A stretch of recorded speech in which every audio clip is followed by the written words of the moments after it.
प्यारे विद्यार्थियों, आज मैं आपको दूसरों के सामने अपने विचार कैसे प्रस्तुत करना है, एक अच्छा वक्ता कैसे बनना है, उसके लिए कुछ महत्वपूर्ण बिंदु बताऊंगा जिसका पालन करके आप एक अच्छा वक्ता बन सकते हैं। आप दूसरों के सामने अपने को बेहतर कैसे साबित कर सकते हैं, ये आप एक अच्छा वक्ता के गुण को जानकर कर सकते हैं। तो आपको मैं एक एक करके वे सारे गुण बताऊंगा जिसका इस्तेमाल करके आप अपनी बात को दूसरों के सामने रख सकते हैं, अपने विचारों को दूसरों के सामने प्रस्तुत कर सकते हैं। देखिए, एक अच्छा वक्ता बनने के लिए दिए गए सूत्रों का पालन करना चाहिए। तो पहला सूत्र क्या है? आपकी आवाज स्पष्ट होनी चाहिए। जब आप किसी से बात कर रहे हों उस समय आपके शब्द और आपके वाक्य एकदम स्पष्ट होने चाहिए ताकि आपकी आवाज जो है वो दूसरों को समझ में आए और आपकी भावना को वो एक बार में ही समझ जाए। देखिए, दूसरा पॉइंट क्या है? आपको अपनी आवाज के स्तर पर नियंत्रण रखना चाहिए। देखिए, जब आप किसी के सामने बोल रहे हों तो आपको अपनी आवाज के स्तर में नियंत्रण रखना चाहिए।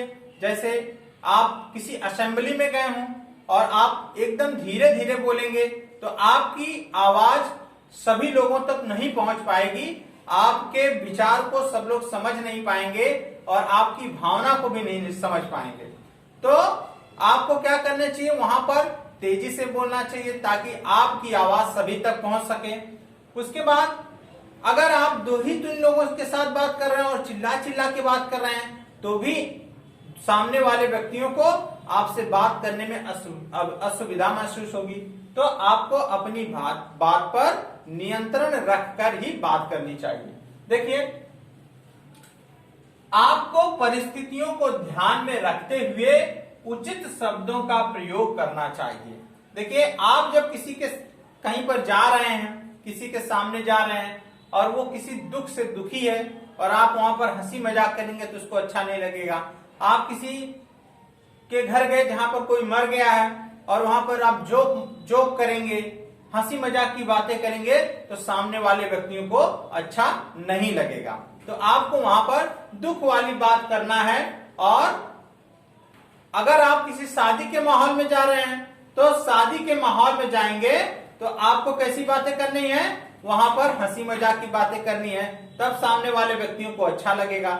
यदि आप वहां पर दुख की बात करेंगे तो भी लोग आपसे बात करना नहीं चाहेंगे। इसलिए आप परिस्थिति को ध्यान में रखकर अपने शब्दों का इस्तेमाल करिए। देखिए, उसके बाद क्या है? आपको दूसरों की बातों को भी ध्यान से सुनना चाहिए। एक अच्छा वक्ता एक अच्छा श्रोता होता है। तो कभी भी जब आप किसी से बात कर रहे हैं तो आप उसकी बात को भी सावधानी पूर्वक सुनिए और अच्छे से सुनिए कि वो क्या कह रहा है, उसकी भावना क्या है।